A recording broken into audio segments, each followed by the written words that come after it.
Aprobado es alguien que está sujeto a cumplir con las normas para ganar la aprobación del que lo contrata. Pueden hacerle otra pregunta más y decirle: ¿no te importa el horario que vas a trabajar en esta empresa? Y la respuesta suya tiene que ser: es tanto el deseo que tengo de trabajar en esta empresa que trabajaría para empezar en cualquier horario. O sea, ya usted tiene otro cheque. Y así es como Dios trabaja con nosotros también como siervos de Dios. A veces nos prueba en el ministerio de otro, ¿verdad? Bajo la cobertura de otro. Yo quiero decirle a los pastores que no es lo mismo trabajar bajo la cobertura de un hombre llamado que tener su propio llamamiento. Amén. Hay que tener su propia sombrilla, su propia protección, su propio llamado. Esto no es de que el hermano Mario Vivar me puso, él me dejó en este ministerio, sino tiene su propia cobertura de parte de Dios. Usted no es un obrero aprobado, porque no tengo que aprobarlo yo, tiene que aprobarlo Dios. Y puede tener muchos dones humanos, usted puede hacer muchas cosas, posiblemente predicar más bien que el pastor, pero para ser pastor no se necesita ser predicador. Amén, aunque hay que predicar, pero la gran mayoría de nosotros no éramos predicadores cuando venimos al ministerio. Y Dios no te llamó porque eras predicador. Dios vio muchas otras cosas más dentro de tu corazón. Porque este trabajo, yo digo, hermanos, es para toda la vida. Esto es como un segundo matrimonio. Uno se casa y no puede tirar la obra de Dios por nada. Pase lo que pase, uno tiene que mantenerse firme haciendo el trabajo del Señor. Porque ay de mí, dijo Pablo, si no predico el evangelio. O sea, un pastor deja el ministerio si es un hombre llamado y se va a meter a la iglesia de otro pastor, no va a ayudarle en nada, a llevarle puro problema. Porque él tiene un llamado y la gente se pega con él. Porque hay una gracia, hay algo especial que muchas veces nosotros no atendemos, hermano, o no nos damos cuenta, pero nosotros tenemos como un imán de parte de Dios que trae la gente hacia nosotros. Y esos pastores que a veces abandonan el ministerio y van a hacerse miembros a otra congregación, terminan muchas veces dividiendo iglesias. Mantente en tu propio ministerio. Si Dios te aprobó para hacer ese trabajo, si lograste ganar la aprobación de Dios y te contrató y te dio la oportunidad de hacer el trabajo, no lo abandones por nada. Yo tuve la situación cuando empecé en el trabajo del pastorado, que mi esposa no quería ser pastora. O sea, nosotros fuimos pastores porque Dios lo tenía en el plan. Pero ni siquiera yo aparecí en una nómina de candidatura el día de que el grupo eligió pastor. Sino que habían ahí pastores de experiencia en el grupo. Habían 3, no había uno. Pero hicieron 2, 3 veces la elección y siempre quedaban con el mismo número todos y nadie ganaba. Y alguien propuso: pongamos al hermano Mario, al menos para que ya no haya empate, porque ya es tarde y hay que hacer esa elección. Y sí, dijo Tío Chevo, pónganme. Y me pusieron y yo le gané a los 3 viejos. Fíjese cómo es el Señor, hermano. Pero ahí empezó la guerra en mi casa. Yo no quiero ser esposa de pastor. ¿Sabe usted lo que es estar batallando uno con su esposa 5 años? Porque no quiere ministerio. No es fácil. Es difícil. Hay gente que son probados por dinero, por escasez de cualquier cosa, pero eso de tener, hermanos, el problema en la misma casa es lo más difícil que hay. Tener que llevar a la esposa a la iglesia a la fuerza. Porque ella me decía, no, yo no voy a ir, especialmente cuando ya teníamos nuestros niñitos. Y yo no le decía, es que yo no te estoy preguntando si quieres ir, pase.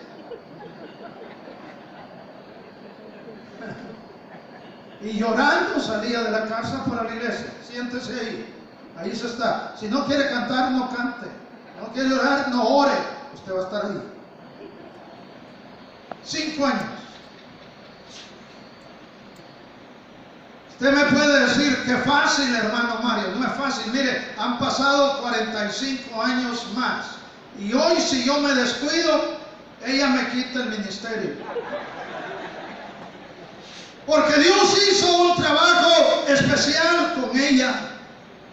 Dios tiene que trabajar con cada individuo particularmente para hacerle su propio llamado, para que le sirva. Y yo le alabo a Dios porque Él trabajó en la vida de mi esposa. Y hoy en algunas oportunidades, hermano, yo ya soy un hombre retirado del trabajo. Yo le he dicho, nos vamos a retirar. Ya me retiré del trabajo. Pero ella dice, de la iglesia no nos retiremos. Eso solo Dios puede hacerlo. Porque ahorita estamos en edad que pudiéramos disfrutar de la vida. Lo que no hemos disfrutado, irnos de paseo, de vacaciones, hacer de todo, a Hawái, a las Indias Vírgenes, amén, a ver mudas o mudos. Tantas cosas que hacen los viejitos, hermano. Pero ella hoy está empeñada de que sigamos en el ministerio. Y hoy yo debería de pagarle con la misma moneda. Pero me va a pagar ella con la misma también y me va a decir, ¡pase! Voy a salir mal. Entonces mejor seguimos sirviéndole al Señor. Pero oiga usted, no se desespere. El que hace el trabajo y los señalamientos es Dios. Y el que aprueba es Dios. Y Él sabe a quien llama para que haga su trabajo. Él conoce nuestras situaciones, conoce nuestros problemas, pero Él nos va a ayudar para seguir adelante con su ayuda. Gracias. Así que para los siervos del Señor, la principal fuente de aprobación es Dios. Él es quien establece los criterios y requisitos para ser parte del ministerio. Yo me crié en las asambleas de Dios. Llegué a Estados Unidos y hubiera podido ser un pastor de las asambleas de Dios. Pero las asambleas de Dios en mi patria eran diferentes en doctrina que las asambleas de Dios en Estados Unidos de América. Yo me recuerdo que Dios puso a mi lado a un presbítero de las asambleas de Dios puertorriqueño en aquel tiempo que él me agarró mucho cariño y me dice, Mario, vente a trabajar con nosotros. Aquí hoy oportunidad, estamos necesitando obreros. Pero empecé a ir a sus reuniones y a ver el ministerio, hermano, de la manera que la usaban. Y yo me decepcioné, yo no pude hacerlo.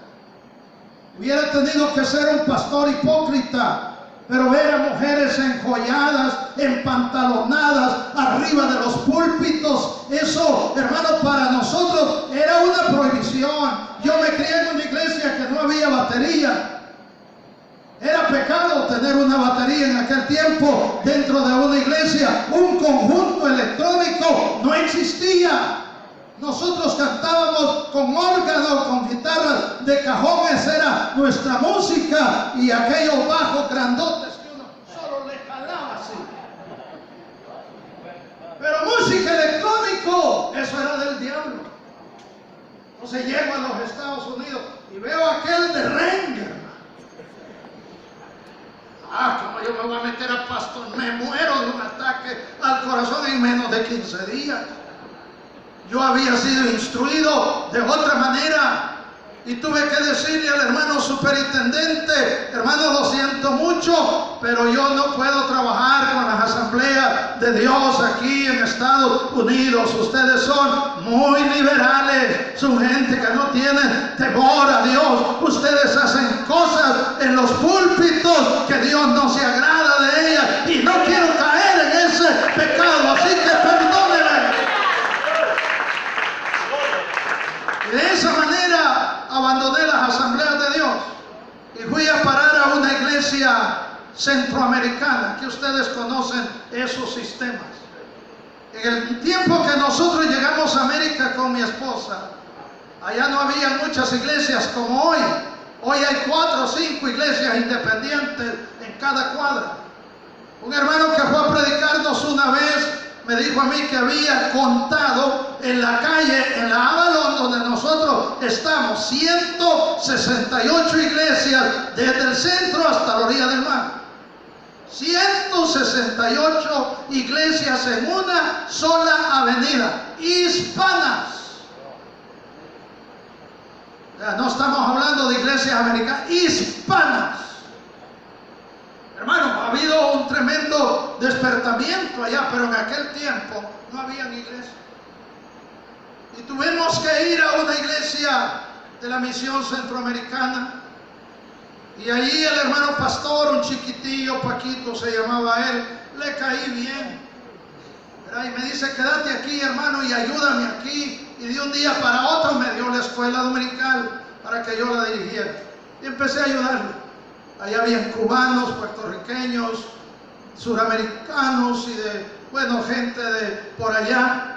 Pero empezaron ellos a vernos que nosotros ministrábamos y no como el mentado Paquito. Nosotros éramos alegres. Y empezaron a invitarnos los miembros a comer a sus casas. Yo me recuerdo la primera que se atrevió, una cubana, dijo: hermano, ustedes son pentecostales, ¿verdad? ¿Y qué tuve que hacer yo? Sí, hermano, es que se les ve de lejos. A la semana ya lo sabía el mentado Paquito, que éramos pentecostales. Llegamos a la iglesia para seguir haciendo el trabajo y me dijo: ¿sabes qué, hermano? Ya no te quiero aquí, vos sos pentecostal. Pentecostal, me dijo, vas a terminar llevándome la gente, así que ya no quiero que me ayudes en el trabajo. Y me quedé en el aire a seguir buscando. O sea, no fue fácil ubicarse, hermano. Fue muy difícil. Llegué a una iglesia de un puertorriqueño, me recuerdo que ya tenía organización. Empezamos a trabajar ahí, me dio hueso de presidente de jóvenes. Y en el distrito ahí donde nosotros estamos, como a los 4 meses, ya éramos la iglesia con más jóvenes. Oh, el pastor encantado, qué bendición. Me dio toda clase de autoridad y me puso de copastor. Vas a ser mi copastor. Amén. Yo ni sabía que era eso. Las asambleas de Dios no usan copastores. Pues no sé si hoy lo hacen. Sí, pero en aquel tiempo que yo me crié, eso de los contrapastores no existía. ¿Verdad? Pero hoy ya existe, hoy ya hay. Pues me dio de copastor y toda la cosa y empezamos a trabajar. Pero no tardó mucho tiempo sin que el pastor empecé a tener celos conmigo. ¿Sabes qué pasó con él? Terminó echándome de la iglesia y me amenazó hasta de echarme la migración. Si no te vas, te voy a echar la migración. ¿Y sabes qué fue lo peor? Con él trabajaba secularmente. Sí, hermanos, me fue como en feria cuando yo empecé en el ministerio. Ustedes ahora me ven, ¿verdad?, alegre y sonrío. Todas esas cosas hay que aprenderlas.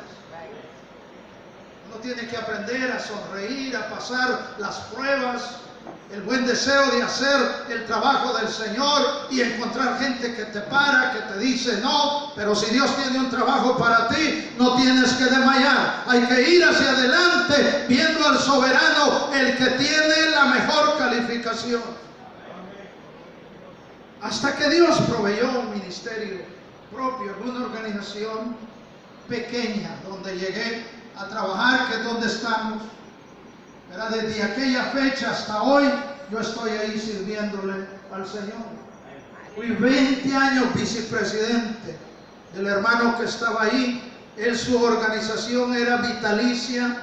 Allí nunca había elecciones de nada. No había esperanza de crecer en ningún área, solo de estar ahí y servirle al Señor. Pero yo lo que más deseaba en aquel tiempo era servirle a Dios. Y ahí me quedé.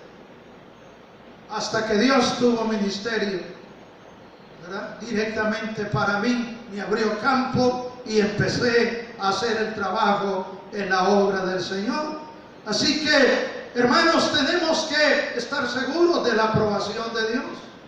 Usted puede preguntarse y decir, ¿y qué es ser aprobado? ¿Qué es para usted ser aprobado? Yo le diré algunas palabritas únicamente. Ser aprobado es ser idóneo. Ser aprobado es ser apto para toda buena obra. ¿Verdad? Esto quiere decir que sepamos hacer lo que realizamos. Es estar preparados, es estar calificados, es hacer y ser ejemplo de buenas obras.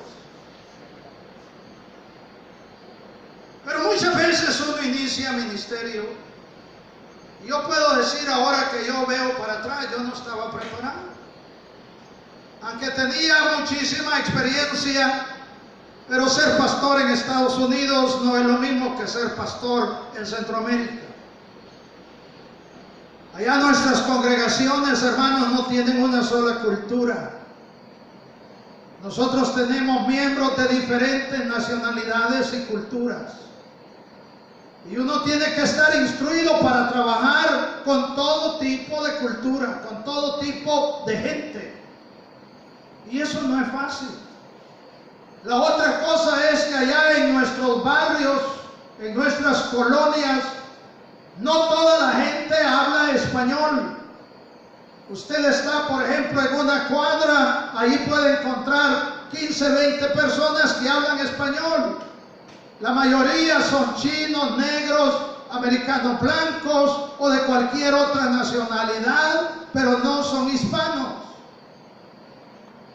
Entonces usted tiene que andar, como dicen allá en Nicaragua, con los ojos bien abiertos. Los ojos bien abiertos. ¿Verdad? Y decir, este es hispano. Muchas veces se acerca a la persona, ¿You speak Spanish? No. Wow, me equivoqué. Si usted no sabe inglés, solo lo único que puede es preguntar, ¿You speak Spanish? Y la otra cosa es que a mí Dios me puso a levantar un ministerio hispano. O sea, la gran mayoría de congregaciones, hermanos, son mixtas. Pero nosotros hoy en día tenemos ya la 4ª generación en la iglesia, que todos ellos son americanos, nuestros hijos, nuestros nietos, toda esa gente. Y usted va, nosotros, nuestras actividades las hacemos en español. Somos una iglesia hispana porque todo depende a qué trabajo Dios te llamó a hacer. Entonces, juntar hispanos no es fácil. Usted sabe que en Estados Unidos la mayoría de gente son mexicanos. ¿Y cuál es la religión de los mexicanos? Ellos son católicos, apostólicos, romanos. ¿Quién es el Dios de los mexicanos? La Virgen. Y para empezar una iglesia con mexicanos, usted tiene que pintarles una Virgen. Esa fue la primera. La segunda, Dios me llamó a mí a predicarle a gente donde nadie iba a predicar. A barrios marginados, de pandillas, donde nosotros empezamos en esa esquina, hermano. Nunca se había detenido un negocio. Pero ahí abrimos iglesia. Ahí mataron casi a todos los de una pandilla, que eran los harpies ahí. Y cuando empecé ahí, ellos mismos me llevaron pintura. Ellos me ayudaron a arreglar el lugar. Ellos me dijeron, ¿verdad que tú nos vas a hacer una virgen aquí? Y yo les dije, no, yo les voy a hacer uno mejor que la Virgen. Y empezamos en ese lugar y Dios nos bendijo. Porque uno tiene que tener la aprobación del Señor. Si Dios no aprueba lo que estás haciendo, no va a funcionar. Porque el negocio no es tuyo. El negocio es de Dios. Y Él busca a sus empleados a su manera. Tenemos que ser trabajadores a la manera de Dios, no a nuestra manera. Hay que someternos a Él. Yo hoy en día pudiera tener una congregación inglesa. Toda nuestra gente, nuestros jóvenes son americanos. Ya los viejitos que me quedan son pocos. Pero fui llamado a un ministerio hispano en Estados Unidos. Y al principio yo no lo entendía, hermanos, pero hoy lo alcanzo a entender. Entonces la otra palabra que se usa aquí es no tener de qué avergonzarnos. Después de ser aprobados, hay que hacer trayectoria sin tener de qué avergonzarnos. Que la gente pregunte por usted. Por ejemplo, nosotros en Estados Unidos se da el fenómeno que somos pastores. En un lugar yo tengo pastoreando la misma iglesia 41 años. Usted sabe que pastorear una iglesia por tanto tiempo no es fácil. ¿Por qué razón? Porque usted tiene que dedicarse al estudio de la palabra. No puede usar pero ni las mismas ilustraciones. Porque la gente conoce todo de usted. Usted tiene que estarse renovando a diario. De otra manera no funcionaría. Pero era fácil antes 2 años en una iglesia y lo cambiaban a otra. Ya podía predicar los mensajes que habían pasado esos 2 años en el otro campo nuevo. Pero ser pastor por años y años en una iglesia, ahí le saben a uno todo, hermano. Todo. Si se trata de testimonio, ahí tienen toda la información. ¿Usted quiere saber quién es Mario Vivar? Vaya a mi congregación. O pregúntele a mi esposa. Pero ella a lo mejor no me va a echar de cabeza. Pero en la iglesia usted va a encontrar gente que le va a hablar mal de mi persona. Amén, porque cada quien habla como le va en la fiesta. Y hay gente que a veces no crece en las congregaciones, hermano, y le echan la culpa al pastor. Y cuando encuentren con quién hablar, hablan. Entonces esta parte de la escritura es que no tengan de qué avergonzarse. O sea que el propósito de mi instrucción, dice Pablo en 1 de Timoteo 1:5, que todos vosotros seáis llenos de un amor que brote de un corazón puro y de una conciencia limpia y una conciencia llena de fe y de sinceridad. No estamos ahí solo por ser pastores. Hay que saber cuál es nuestra responsabilidad. Que la gente no diga, a esa iglesia yo no voy porque el pastor ahí, ese mentado Mario Vivar, es un sinvergüenza. Imagínese usted un pastor con un testimonio así. La Biblia dice que no tenga nada de qué avergonzarse. Pero ese pastor es malicioso. Ese pastor es enamorado. Ese pastor solo es visto. A esa iglesia no se puede ir. Hermanos, hay muchas maneras por qué podemos alcanzar un mal testimonio. Entonces el siervo de Dios no debe de tener de qué avergonzarse. Y cuando piense en eso, si le presta dinero a algún hermano, tiene que pagarlo. Y esos son problemas. Usted sabe, hay muchos pastores que se enseñan en su necesidad a prestar dinero. ¿Y con qué van a pagar? ¿Con qué van a pagar? Y las entradas en las iglesias son limitadas. O sea, uno nunca tiene dinero en abundancia. Pero la necesidad a veces o renta o algo le toca, hermano, que ir a prestar. Y para mantener un buen testimonio, usted tiene que aprender a pagar. Y de prestado, pague. Si no, eso va a ser también parte de su testimonio. Y lo va a llevar a tener vergüenza, ¿verdad? Porque eso es duro de verle a alguien. ¿Usted le ha debido alguna vez a alguna persona dinero? Y tiene 2, 3 meses y no le ha pagado y le había dicho que le iba a pagar en 15 días. ¿Qué hace cuando lo mira venir de frente y hay una cuadra antes de llegar donde él está? Se aparta y el hermano lo ve y dice, mira, el pastor se apartó. ¿Sabe por qué se apartó? Porque me debe. Que no tenga nada de qué avergonzarse. Que use bien la palabra de verdad.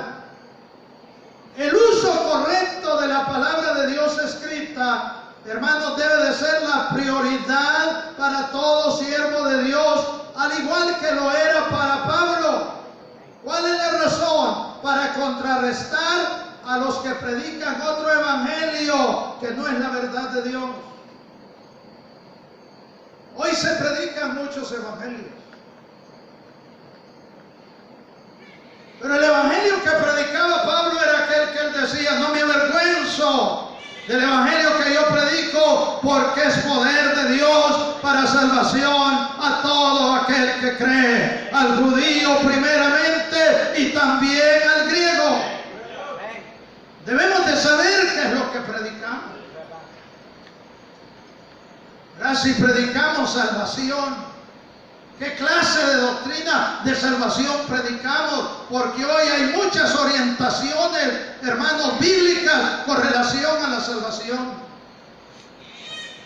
Algunos que predican que media vez usted conozca a Cristo y es salvo, adultere, haga lo que haga, salvo, siempre salvo.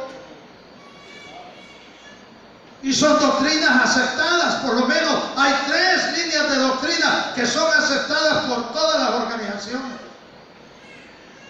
Pero algunos hemos escogido una línea de doctrina. ¿Qué evangelio predica usted? ¿Verdad? Debemos de conocer cuál es la doctrina del Concilio Internacional Pentecostés para que usted no predique otra doctrina. Hay quienes predican que el que peca irremisiblemente muere, porque invalida el sacrificio de Cristo y no hay para él esperanza y no hay reconcilio. Si usted pecó, se acabó. La pregunta sigue siendo la misma. ¿Usted qué evangelio predica? El evangelio que usted predica es un evangelio de gracia por medio de la fe y no es por obras para que nadie se gloríe. En el evangelio que usted predica no hay que pagar la salvación, no hay que dar dinero. La salvación se recibe por el arrepentimiento y por la fe. Que use bien la palabra de verdad, porque hoy se oyen, hermanos, se escuchan tantos doctores en la palabra que lo dejan pasmado a uno con el evangelio que predican. Por eso es importante que los siervos de Dios estemos de acuerdo doctrinalmente, especialmente los que pertenecemos a una organización.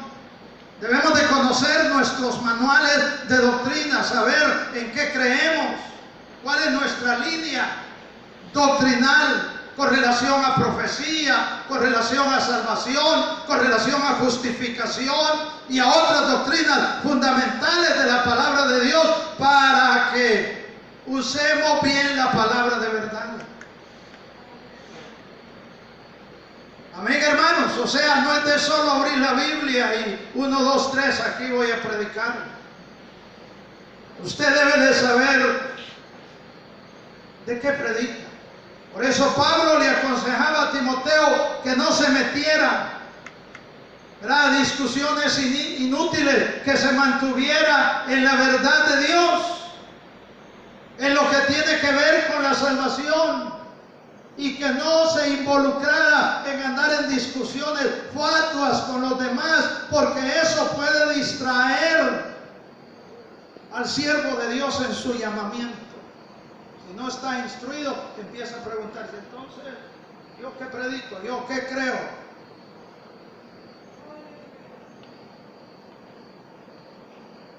Entonces, hermanos, tenemos que trazar bien la palabra de verdad.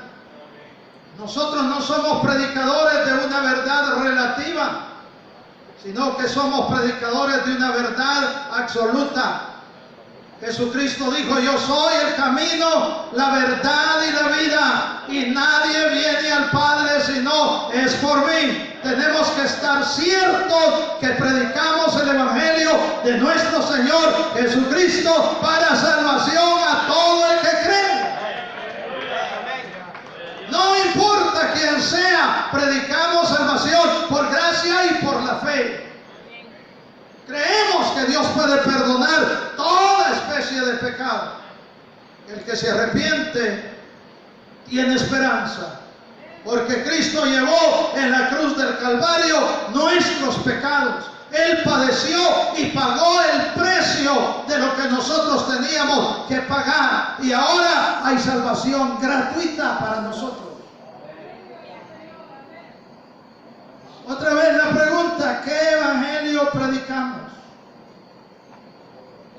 Entonces, ¿qué es lo que tenemos nosotros que hacer verdaderamente? Tenemos, hermanos, que estar seguros de lo que realmente nosotros estamos predicando, porque de otra manera difícilmente la gente podrá identificarnos, podrá saber cuál es el evangelio que usted y yo predicamos. Entonces, no dejemos de tomar en cuenta, para que haya buena recepción de la verdad, es necesario la influencia del Espíritu Santo, ya que la verdad, hermanos, es mucho más que una simple colección de afirmaciones. Esto no se trata de decir: yo creo en Cristo, yo creo que resucitó, yo creo que Él sana, yo creo ser pastor. Es mucho más que hacer afirmaciones. Predicar el Evangelio, enseñar, discipular. Sí, Señor. Para hacer esos trabajos dentro de la iglesia hay que conocer la Escritura. Así es, amén. De otra manera, ¿cómo vamos a enseñar lo que desconocemos? ¿Verdad? Y por eso muchas iglesias, hermanos, no prosperan, porque no hay doctrina, no hay enseñanza.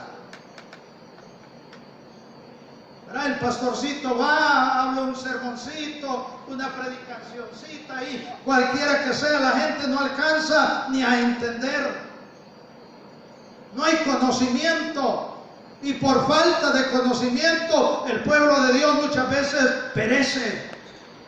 Nosotros tenemos que instruir a nuestra gente para librarlos de las falsas doctrinas. Tenemos que saber enseñarles qué son las falsas sectas, quiénes son, en qué creen, por qué son llamados falsos. ¿En qué se hace la diferencia entre una iglesia cristiana y una iglesia no cristiana, aunque canten los mismos himnos? Eso es trazar la palabra de verdad, usar bien la Biblia. Usarla, hermano, para enseñarle a aquellos que Dios ha traído para que nosotros los discipulemos. Porque el mandamiento del Señor no solamente es: prediquen el Evangelio, enséñenles que guarden todas estas cosas que yo os he mandado. El mandamiento es: vayan, prediquen, hagan discípulos a todas las naciones. No es solamente de reunirnos a hacer un cultito, cantar 1 hora y pasar y hablar 10 minutos y ya estuvo. ¿Qué instrucción puede tener el pueblo de Dios? Cualquiera se los puede levantar,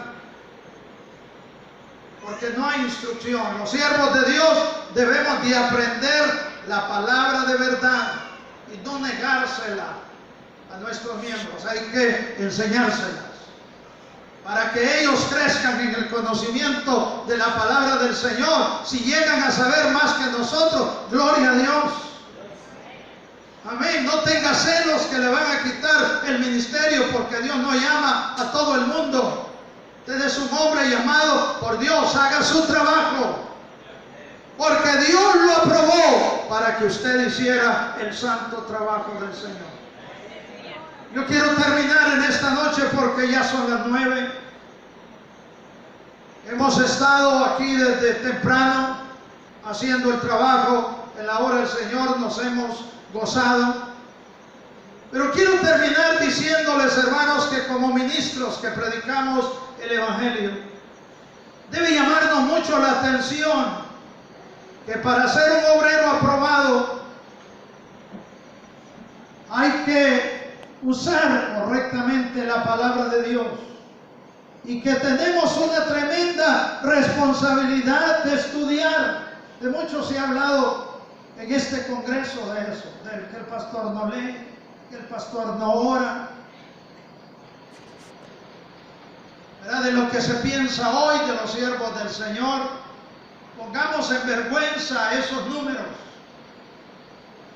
y empecemos a leer nuestras Biblias, a estudiar nuestras Biblias, a esforzarnos por saber más de la palabra del Señor, estudiar y entender y practicar la palabra que el Señor nos ha dejado, porque es de la única manera que nosotros vamos a crecer.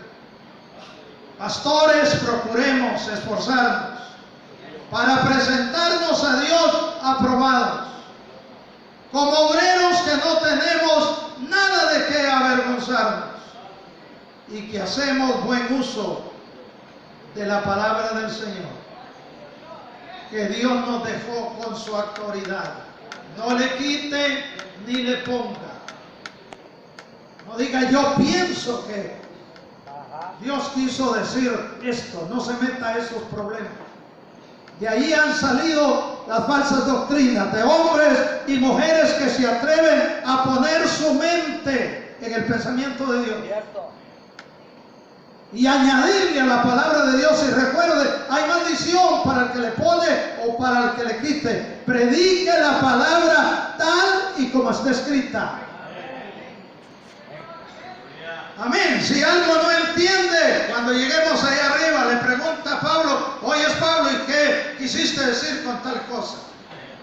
Pero no se meta camisas de 11 varas, haciéndose el vivo, el inteligente, porque la revelación que tenemos es completa y segura, y Dios ha revelado a sus siervos lo que Él quiso revelar para la edificación de la iglesia. Honremos a Dios por lo que Él nos ha dejado. Bendito sea el nombre del Señor. Para concluir, les dejo, hermanos, con el consejo de la palabra de Filipenses 2, versículos 12 y 13. Ocupaos de vuestra salvación con temor y temblor, porque Dios es el que en vosotros produce así el querer como el hacer por su buena voluntad.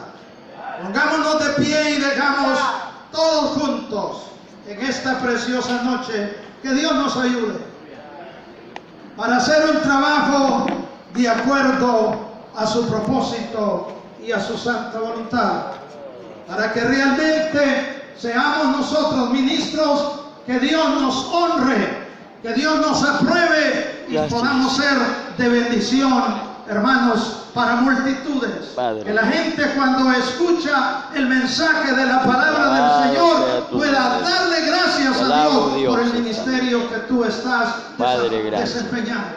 Y te bendiga. oren por ti, te pongan delante de la presencia del Señor, porque es de la única manera como nosotros podemos cumplir con el propósito de Dios. A mí me gustaría que vengamos todos al altar. En esta tarde nos demos un abrazo de bendición, de despedida. Nos volveremos a ver si el Señor no ha venido hasta el otro año. Será el 5 de junio, según oí la fecha para el otro año. Dios nos ha dado la gran oportunidad de reunirnos en este año aquí en El Salvador.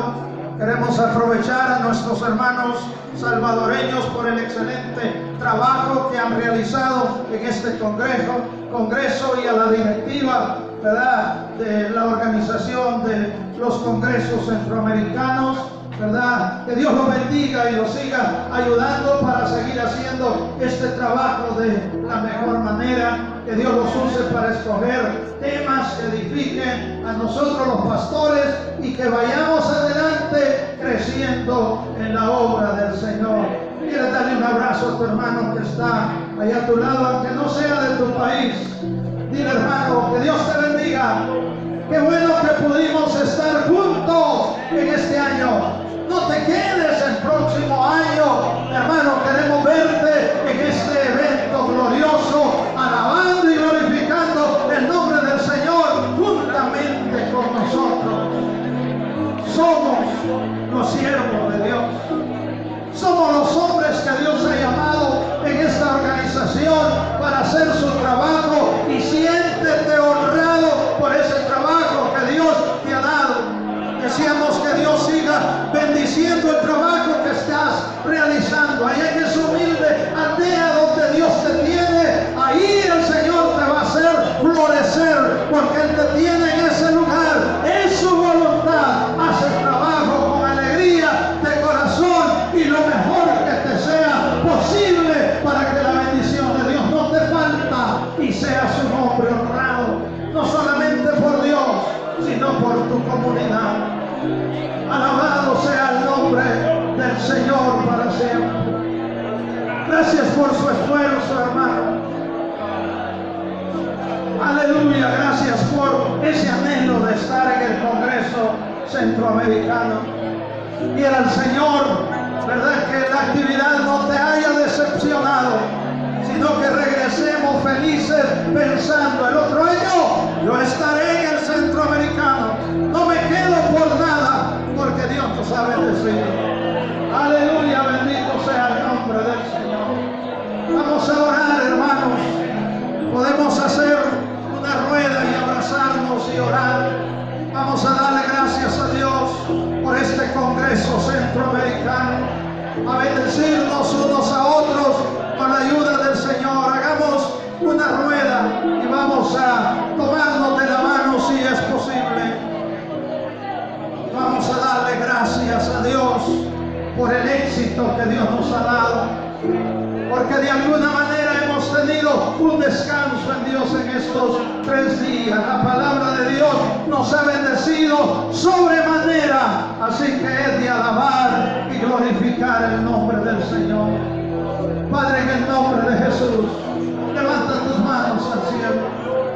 Venimos delante de tu presencia para agradecerte, Señor, para bendecirte por aquellos hombres que tuvieron esta iniciativa de este Congreso. Ahora entendemos que era tu voluntad. Estas actividades nos han bendecido y nos seguirán bendiciendo, porque de alguna manera, Señor, tus siervos somos instruidos en estas reuniones y nos bendecimos unos a otros y tenemos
nosotros, hermanos, la paciencia y el fervor para seguir haciendo el trabajo para la gloria de tu nombre. Gracias. Aleluya, gracias, precioso Señor. A ti toda la gloria y toda la honra, porque eres el único digno de ser alabado. Gracias, precioso Dios. Alabado sea el Señor para siempre. Vamos a dejar este lugar al hermano que está presidiendo o al que va a despedir esta actividad. Pero hermanos, estamos muy agradecidos con ustedes. De parte de mi esposa y mía, queremos agradecerles por ese gesto de amor y de buena voluntad que han tenido para con nosotros. Que Dios les premie, les devuelva todas sus inversiones en esto que hicieron por nosotros. Y recuerden la promesa de la Biblia: si un vaso de agua dieres a uno de estos mis pequeños, no perderás su recompensa. Los bendigo en el nombre del Señor. Aleluya, que hayan abundantes bendiciones para ustedes, hermanos, que hicieron esto para alegrar nuestro corazón.